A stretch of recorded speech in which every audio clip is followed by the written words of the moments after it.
Hello and welcome you skiers to this new video. I hope you all doing great. Now you're probably watching this video because you've seen a lot of freestyle videos, and these freestylers, some of them don't use poles, ski poles.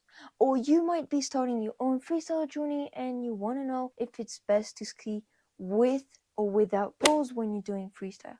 Well, that's why in this video today I'll be teaching you what are the key differences between skiing doing freestyle with and without poles. I'll be also teaching you my experience with and without poles, and that will helpfully help you to decide if you want to have or you don't want to have poles.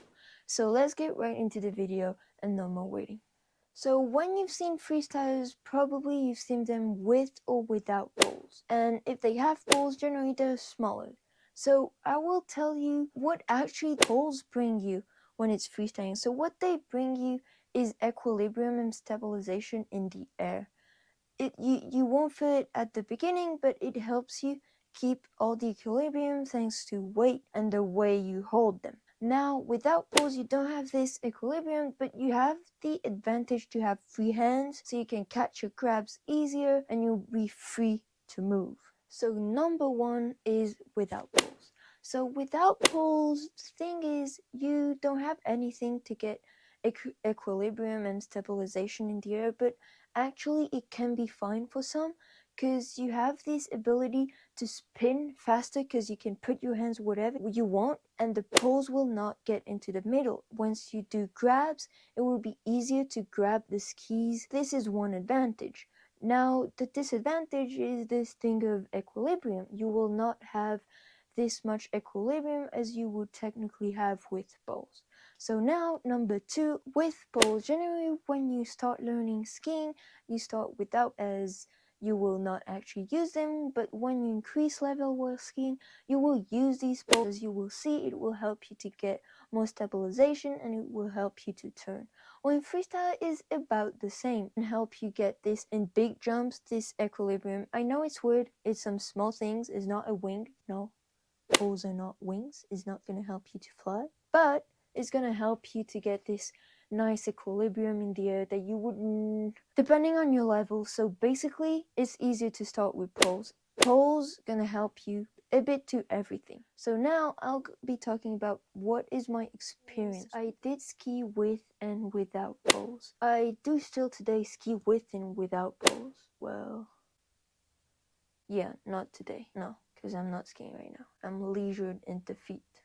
Yeah, that I was at the snow park, and what happened is I jumped, and it was like big jumps, and I was the first one to try them, and I did like a big 360 just to test it out, and let's say the reception was not very well calculated, and I like landed a bit too far, a little bit, like little bit. Anyways, experience with or without poles. So yeah, generally when I ski, I do ski still with or without poles. The thing is, when I try a new trick where it starts spinning and doing backflips, when it's the first time, I do it without poles because I don't have to worry where I'm gonna put my poles and where they're gonna go into my face or any place, and when I'm gonna land. If I land badly, I'm not scared of having poles in the middle, and I have free hands. You kind of feel free without poles. So when you learn a big trick, generally I do it without poles. Now I prefer using poles because I'm a free rider.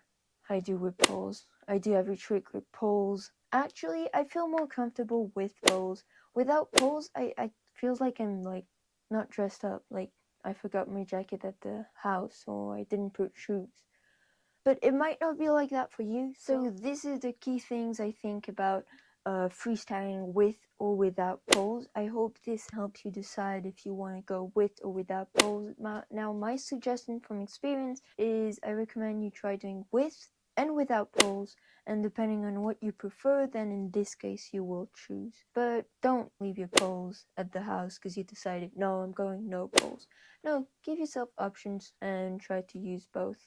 So I hope you like this video, and I hope this video helped you, and please consider liking and subscribing because this will really help for the channel. And if you have any questions about ski please put it in the comments below and it will be a pleasure to answer. So now guys, go ski, try with or without poles, and we'll see you next time.